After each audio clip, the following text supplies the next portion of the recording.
Di, ang hirap nun. Pag nangyari yan, wala na tayong trabaho lahat. Yeah, basurang itinapon mo, babalik din sa iyo. Yun nga. Kasi may mga hindi disiplinadong Pilipino sa totoo lang. Pagkakain, itatambak na lang dyan, nakakala nila yung drainage, basurahan.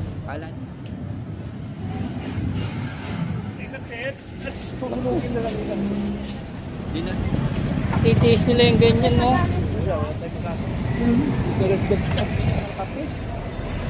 Dapat sa bundok po nila yung mga araw-araw dapat maglinis mga barangay sa paligid para wala mga basurang naibig. na ano lang yan yung nakanaan ko. Sana suggest ko yun. Tayo mga, ayan o, mga dami. Sana suggest kayo na ano, sa mga barangay, araw-araw sila.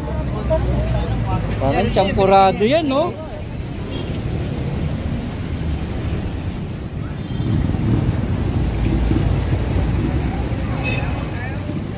Pero yung sinasabi ko, paglilinis ng mga barangay, dapat hindi lang dito. Buong Metro Manila. Kasi maaari tumulong tayo na linisin yung kapaligiran natin. Then, mas maganda siguro yung mga ganyan. Bigyan na sila ng penalty pag nahuli ng barangay. Multahin na, hindi na uso yung pakiusap eh. Kailangan siguro bigyan na sila para matuto sila. Isang linggong isasama sa atin.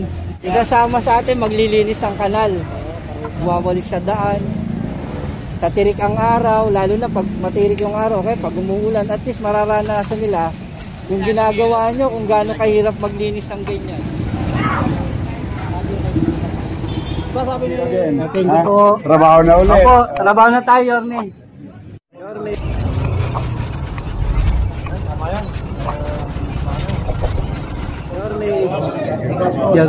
Oo, good to see you again. Thank you po. Trabaho na ulit. Opo, trabaho na tayo, Yorme.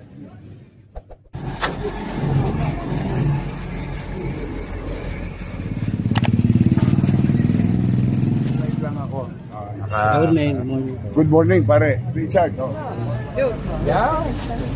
Ano na pala pina-acting? Ito na pala ako. Wala maksimal.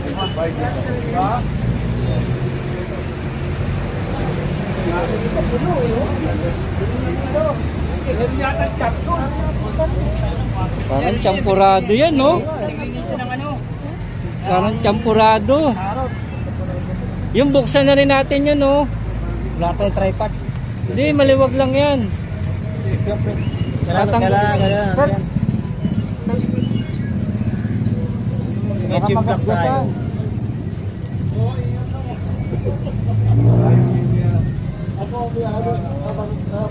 Sir, lipat na lang po dito. Hindi, dito sa kabila.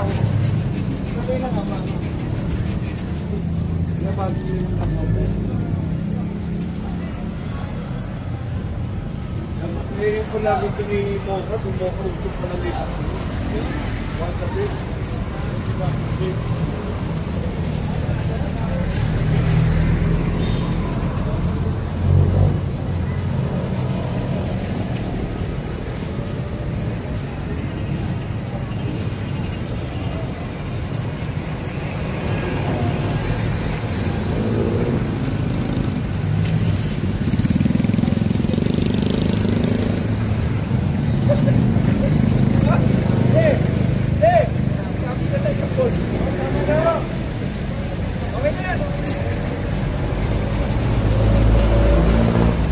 Ito po. Bigyan tayo ng isang ano. Ayan, dami pa oh.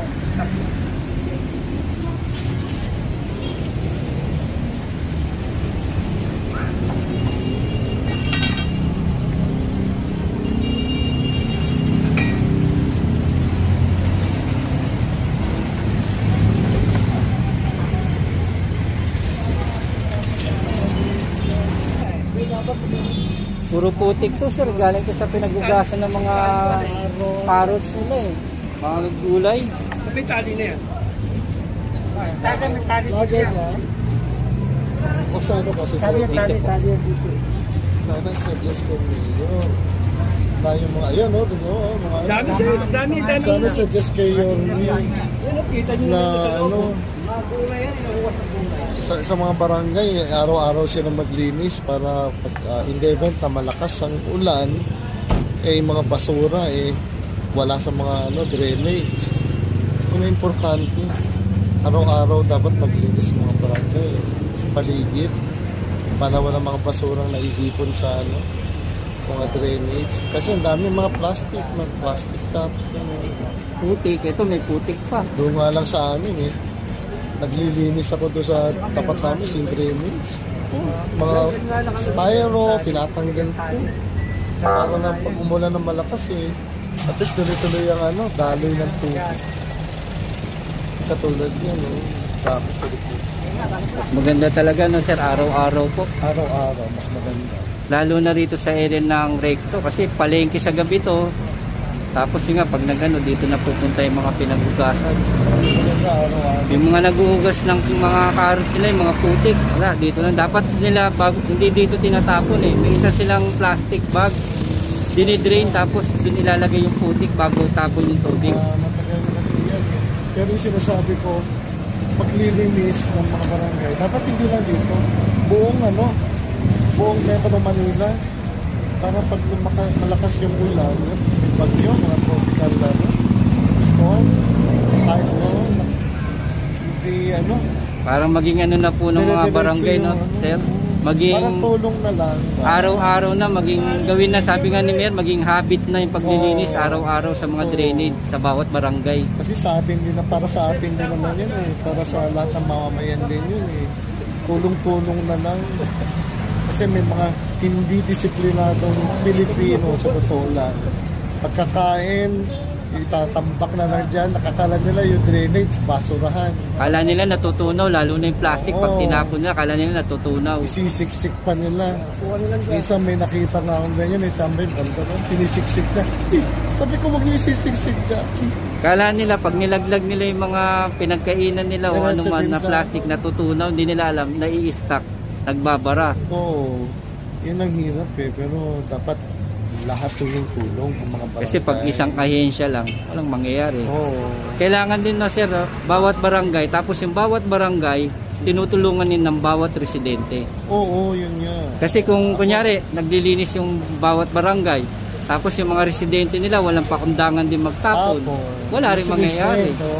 Tapos dito, pag naglinis din yung barangay, yung mga manininda, wala naman ding respeto, walang malasakit, tapon din ng tapon, bali wala rin. Call na yan kasi dahil sa climate change, so dapat, lalo tayo dito, napapaligiran tayo ng dagat.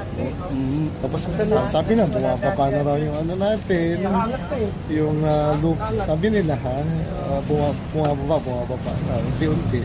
So, ang pinaka-solusyon natin na may tutulong natin yung basura na lang, iwasan natin hanggat maaari, tumulong tayo na linisin yung kapaligiran natin. Hindi lang naman barangay, pati yung mga maamayan natin. Bawat residente po, bawat isa sa atin. Sabi nga, kahit na kapirasong candy mo, ibulsa mo na lang, itapon mo na lang pag uwi mo sa bahay mo sa tamang basura. May kasabihan nga, basurang itinapon mo, babalik din sa iyo. Tama. Sana naintindihan nila. Bata pa lang ako, naririnig ko na yun at nakita ko na yung epekto. Oo, yan. Dahil yan global warming, yung epekto ng tinatawag na climate change. Yung bigla na lang uulan, malakas. Diba nangyari na bes nang lumubog ang Metro Manila? Kumbaga po, hindi po nadadala yung mga tao. Parang mabilis sila makalimot. Parang baliwala lang. Dapat nag-iisip na ngayon ng mga bawat Pilipino, lalo dito sa Metro Manila. Actually, hindi lang sa Metro Manila, at sa mga probinsya ngayon. Mas malala pa po, yung mga landslide po, yung mga mas grabe pa rin sa kanila pag nagbaha po. Oo. Kasi yun nga, siguro dahil pinagpuputol na yung mga puno at saka sa bandahilan niya, sa tingin ko yung mga dinidevelop na mga subdivisions, sinemento na yung dating mga lupa na pwede sa yung dating dapat tatamnan ng mga gulay, pagkain natin, sinemento na. So wala nang dadaanan yung mga tubig pag umulang ng malakas, kaya nga nagpapahan. Wala nang sumisip-sip ng mga sumisip-sip ng yung mga punong dapat na katulong natin, pinagtatanggal. Oo, yun nga. Wala na. Marami na yan, di ba? Mga bundok, kinalbo na. Bundok, hindi na nga kinalbo, parang pinatag pa nga yung iba Oo. eh. Yan yung epekto talaga na dapat wake up call yan sa lahat ng Pilipino. Kaya dito, lalo dito, masyadong urbanized dito. Puro semento na rito, kaya nga, tapos dadagdagan mo ka ng basura. Well, ayan na, epekto talaga. Lulubog talaga tayo, papahain tayo sa mga basura. Pero mas maganda dito sa kahabaan ng recto, magkaroon ng isang, kahit na sabihin natin maliit na plaza. Kasi nung nakita ko yung lumang recto, sir, Oo, nakakita ko ng lumang picture ng recto. Ang haba ng plaza rito, parang ang nasa ibang bansa. Oo, Nakala ko nga, nakita ko yun sa ibang bansa. Pala dito yun. Yung picture nung Escolta, Buka Maynilaan, napakaganda. At saka hindi siya binabaha, bumaha man siya, napakalinis ng tubig. Malino, may mga maliliit na isda pa. Malinaw ang Ngayon, pag bumuha, makita mo maliliit na dumi. Oo, Tapos puro dumi ng halo-halo na, plastic, basura. kasi kawalan ng disiplina ng mga tao. Kabinas-binasan pa, may tae pa. Oo. Dapat talaga mag-umpisa yan sa ini-educate yung mga Bawat tao. Sa bahay pa lang, sa barangay pa lang, sa eskwelahan, hanggang sa bawat trabaho ng mga mamayan. Saka ng barangay, manawagan sa mga mamayan nila sa paligid o pag may mga basura kayo, huwag niyo kakalat. Pag meron kayo, matuto tayong taputin. Pag may nakita tayo sa drainage, kasi yun ang magkukos kung bakit bumabaha Makikita ho basura natin, no? talaga Sir? basura. Kakanin, naglalakad, tatapon. Oo, yun, ang dami yun. Minsan makikita pa natin, sir, umiisa kung saan-saan. Ako nga, may nakita ko estudyante pa man din. Umiinom ng yung milk tea niya. Pagkatapos yung milk, tinapon sa kalsada. Hindi na rin dapat ipinapaloob pa rin sa bawat no? Oo, Kahit na po nasa college na sila, nire-remind pa rin, di ba? College yun, college student, babae pa. Nakakalimutan na po. Kasi dati lahat yan, hanggang ngayon tinuturo sa bawat maliliit na estudyante sa grade school Dapat, Sana hanggang high school, hanggang college, tinuturo pa rin. Alam mo, sinabihan ko yung college student na yun. Sabi ko, Miss, sabi ko, college estudyante ka, sabi niya, estudyante ka, college ka na. Dapat alam mo na yung kahalagahan nung itatapon yung hawak mong plastic cup kung saan itatapon. Huwag mo itatapon sa kalsada. Sabi ko, kasi basura yun makakadagdag lang sa natin yun pag-plug ng mga drainage. Kailangan talaga sir. Hindi lang disiplina yung parating na sa atin, yung respeto. Dalawa ng bagay kailangan natin bitbitin paglalabas. Disiplina sa respeto. Totoo yun. Totoo. Kasi kailangan sa lahat ng lugar na pinupuntahan natin, saman tayo, mapamahirap na lugar, mapamayaman, dapat may respeto tayo sa nilalakaran natin. Amoy iba nagagalit pa. Kapag halimbawa, pinunan mo. Sabi, pakalamero ka pa. Hindi nila alam. Para sa yan, kapakanan ng lahat yun. Baka mamaya, pagdating ng araw, yung ginagawa niya, nagkaroon siya ng anak. Yung dinadaanan niyang malinis dahil sa kanyang anak niya nadadaan, madumi na. Hindi nila iniisip yung ganun Baka sana itong malinis na lugar na to, sana manahin ng anak ko. Baka sana dapat mahalin natin ang kapaligiran natin, ayusin natin para maganda ba tingnan kapag malinis. Hindi yung kung nakita mo kakatakot ng basura, nakakahiya. Diba nung nakaraan lang sir, no? Grabe, hindi na naman natin sinasabi na yung mga nagtitinda dito, nawalan sila ng respeto sa disiplina. Ang hirap po sa ating mga Pilipino, magaling lang po tayo magreklamo. Yes. Pero yung mali natin na nirereklamo, hindi natin tinatanggap na tayo rin gumagawa. Tayo rin ang parte nung na yun, nung reklamo yun. Ang sakit pa nun sir, sabihin na natin kunyari sa 10 tao, isa lang yung nagkamali dun, isa lang yung naging pasaway, yung siyam nadadamay. Oo, marami talaga madadamay. Kaya dapat tulad yan sa tingin ko dapat pag-umpisa rin sa taas, sa taas nagpanawagan sa lahat ng barangay. Naumpisa na rito sir, naumpisa na sa kahabaan ng CM Recto Divisoria, Tondo, Binondo. Sana gayahin na rin ng bawat barangay na pwede pala. Yung kumbaga yung nakita natin ng mga nakaraan na sobrang dumi, sobrang tambak ng basura. Sana isipin din natin, hindi lang isang tao ang may gawa, kundi tayong lahat. Na pwede naman pala nating linisin, ayusin. Saka hindi ba nakakatuwang tingnan kapag may turistang dumaan, makikita na napakaganda, napakalinis pala sa Pilipinas. Diba? Pwede pang lalo ngayon nauso yung mga social media katulad nito. Pwedeng i-promote. Lahat ng bata, kahit bata may cellphone, nabibidyoan nila. At least maganda ng tingnan, sir, di ba? Yung kumbaga pag binati ito, parang ikaw na rin yung binabati, tiga dyan ako eh. Kumbaga tatagos sa'yo. Pag sinabing ang dumi ng ang dumi pala ng lugar ko na, kaya ngayon sir, napansin ko nung ito nagbablog ako, dati walang nagsasabi na tiga dyan ako. Ngayon nang nakita na sarap basahin yung mga comment nila na dyan ako lumaki, ganyan lang pa yung lugar, di ba sir, ang ganda ng pero yung mga previous na comment, ganyan pangit, ang sakit sa damdamin, ang sakit tanggapin. Actually talagang ganyan talaga hanggat hindi marunong dumisiplina sa sarili, mga yung Pilipino, wala talaga, dapat panawagan na yan. Kumbaga sir, wala man tayong yaman na ipamamana sa mga anak natin pagdating ng panahon. Yung kalinisan, kaayusan, respeto sa disiplina na lang ang ibigay natin. Yan ang importante talaga. Kasi pag nagsimula, sinimulan na, ituloy-tuloy na, para mamana na ng mga anak natin. Masanayan na, di ba? Masanayan na ganito pala dapat. Legacy, ayan, katulad yan. Putik. Napuno siya, hindi sa putik na. May matigas na yata.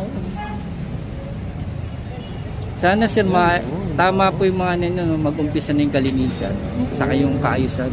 Kasi kapag umulan ng malakas, dire-diretso lang ang daloy ng tubig kapag walang basura na nagka-clog dyan. At saka sana lahat ng drainage, lagyan ng panang tawag ito, yung chicken screen ba yun?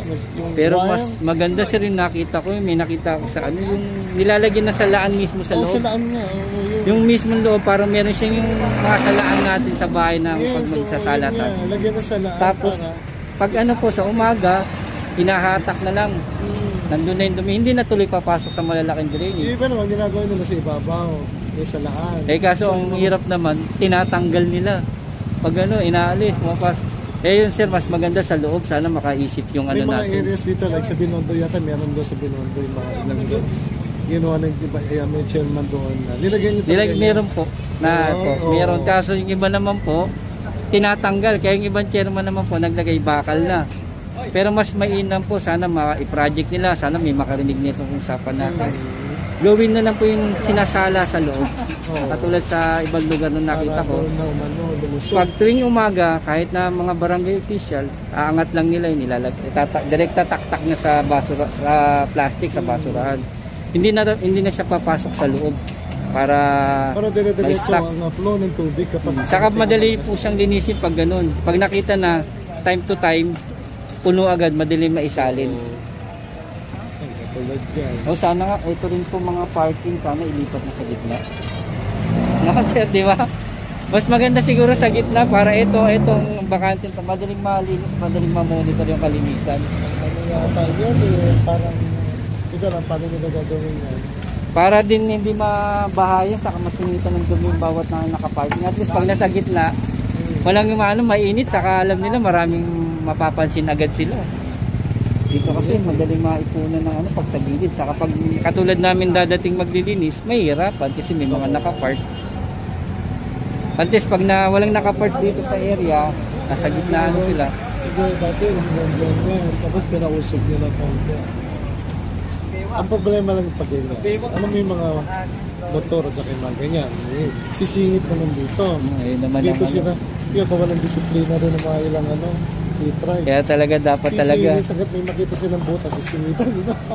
Kaya dapat talaga po disiplina saka respeto kailangan ng bitbitin natin. Marami yan, walang disiplina mga e-drive dito sa kami nalaan. Mga driver ng e-drive. Isa pa yung problema. Nakahawak lang, kala mo. Oo. Nakahawak lang minsan, Oo. kala mo driver na. At saka, ano sila, number 1 violators. Kasi wala naman silang plaka. Wala pang lisensya. Walang lisensya. Number 1 violators yan. Makikita mo yan. Naku po. Sige po, thank you po sir, thank you po. Okay. Sa mga maliit na maiksing kwentuhan natin, nag-sharean tayo. Importante naman. Sana may mga manood nito, may mga mapulot na aral sa kwento natin. Definitely meron naman kasi talagang wake up call talaga. Climate change. Thank you po.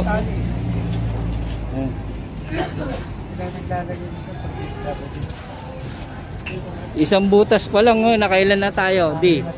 Isa, dalawa, tatlo, apat, lima. Pang-anim. Nabutas ka lang yan.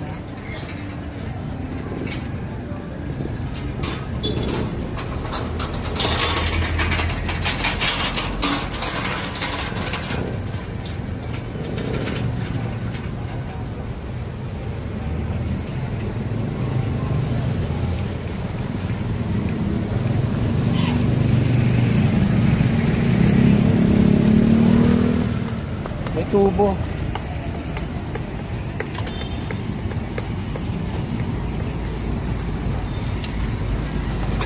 Daming ipon ah.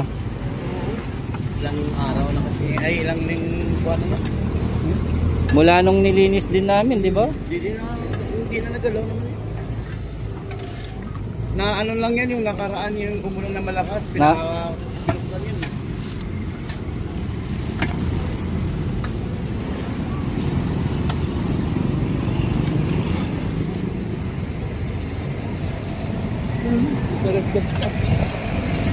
Yo! Yeah!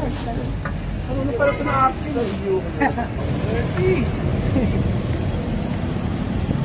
Titiis nila yung ganyan, no? Wala tayong magagawa. Ay, pinagkainan nila, oh. Meron pang mga pinag-inuman. Yan tinatapon yung mga ihi ng mga panggabi. Dapat ano sila, no, kausapin. Iba yung basurahan, iba yung drainage. Parang Matitigas ang... Parang daig pa sila ng mga batang paslit eh. Alam yung pagkakaiba ng basura sa basurahan. Ganyan, iihi sila. Tapos sila ngayon dyan. Dati may screen kasi yan eh. Siguro wala sa kanilang ganyan sa lugar nilang pinanggalingan. Ang salbahe ka. No?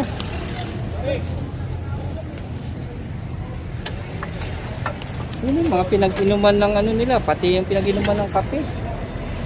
Dapat sa bundok pumirema ngayon. Ay, mas lalong hindi pwede magkalat doon. Di magkakasunog naman doon, no?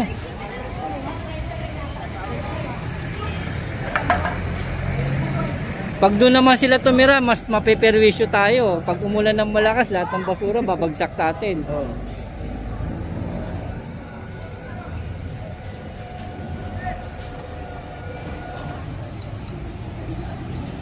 Then, mas maganda siguro yung mga ganyan. Bigyan na sila ng penalty pag nahuli ng barangay. Pag multahin na, hindi na uso yung pakiusap eh. Kailangan siguro bigyan na sila para matuto sila. Kaso nga, gabi nila ginagawa eh. Dapat matutukan din sila pag gabi. May ano kaso ng ganyan? Nagkakalat ka, littering, di ba? May multa yun, di ba? Anti-littering, dapat ipatupad na yan eh, para madala-dala sila eh. Patupad na nga yan. Tapos isang linggong isasama sa atin. No? Isang linggo isama sa atin. Pinamamulta. Hindi, mas maganda yung iba yung multa. Isang linggo pa siya mag-community. Isasama sa atin, maglilinis ng kanal. Kasi pag magbabayad lang, kaya nila magbayad eh. May mga Pinapadampute natin yan. kasi isipin nila magbabayad lang naman yan eh. O at least isama natin tapos lulublob pa sa kanal, okay, magwawalis sa daan.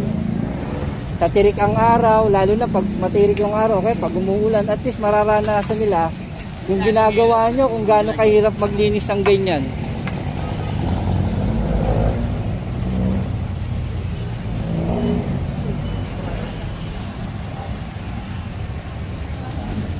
Wala no sir, pag pasaway-saway lang, wala eh.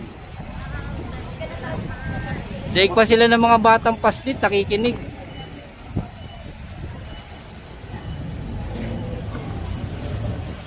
Wala naman pinagtatandaan. Wala naman ibang gumagawa kundi kung gabi ng talaga. Kahit mapari.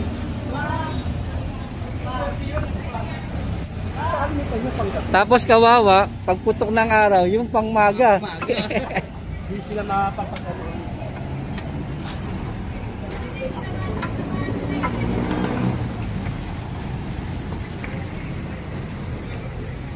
Kasi kahit araw-arawin natin yan, araw-arawin din ng barangay, ang paglinis, kung araw-araw din sila maya-maya rin sila magkakalat, baliwala rin.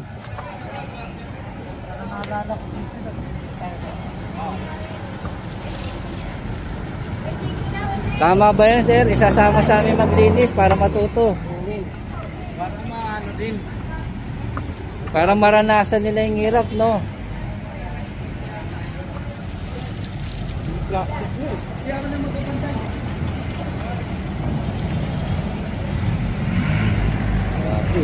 Tayo. Oo, Tatay, ilang taon ka lang nakakakita ng ganyan sa buong buhay mo? Ilang taon na? Oh, matagal-tagal na simula pumasok ako ulit sa Ilang taon ka ba nang pumasok na City Hall? 35. 35. Bali, ilang taon na yan nakikita mong ganyan? 25 years na to. Di sila natututo, no, tay?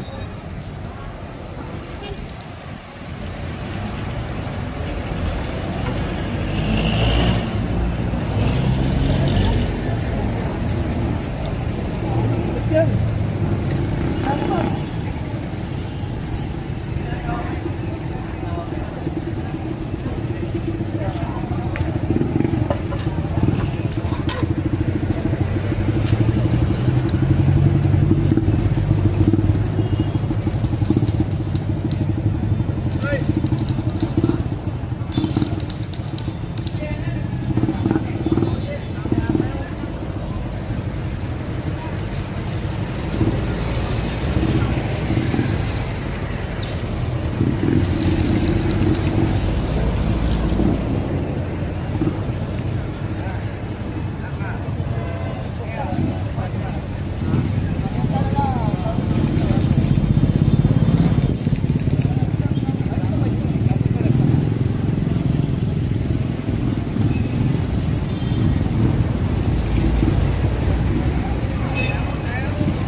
Diba sabi ni Boss kahapon, yung chairman niya papuntahin mo nga sa akin. Ayun mo papunta eh. Ano yun?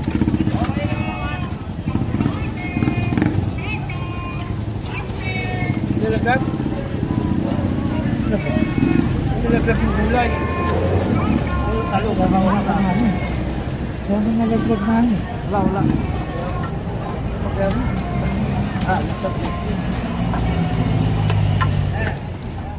Daming gulay na pang ano yan, tay? Yung mga gulay dyan.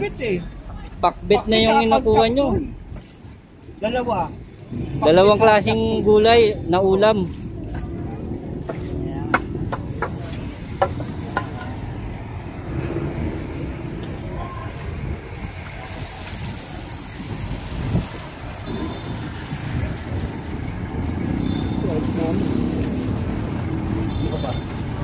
Pero kung yung mga basura na yan, yung nakuha natin, pag tinimbang mo, may kapalit na pera. Yayaman na ng mga ano, malamang walang basura. Ang daming kukuha rito yan. No? Sabihin, mamasura na lang tayo. No? May pag tinimbang may bayad sa kanila, wala nang ano, wala na tayong basurang makukuha. Hindi, ang hirap nun, pag nangyari yan, wala na tayong trabaho lahat. Oo.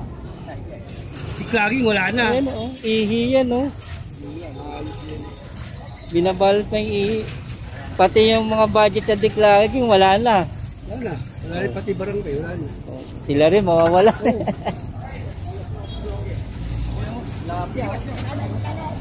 Tilapia nga niyo, dagat. Sa Pangyata. Manila Bay yun. Parang sa Manila Bay kinuha. Ako, Manila Bay. Matabang yun eh, no?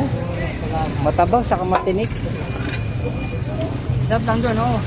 Kabeche. Oo, yun na lang. Titimplahan mo. Timpla mo mabuti para lumasa. Pero yung pang ano lang prito-prito. Ang daming ano, mga binalot na mga ihi nila. Butangan. Butangan eh.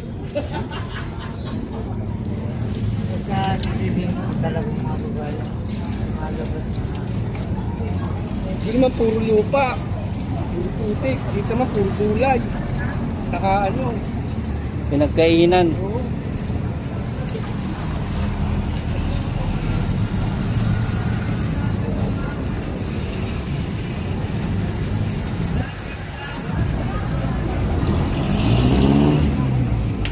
Nihos pa. Ito kasi. Yan nahirapan mo.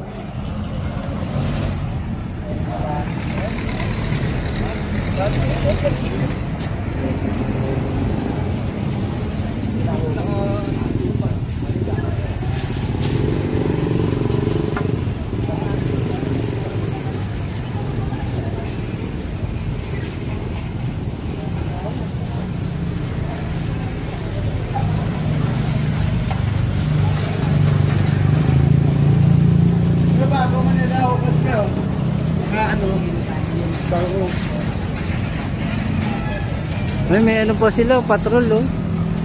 May parada sila.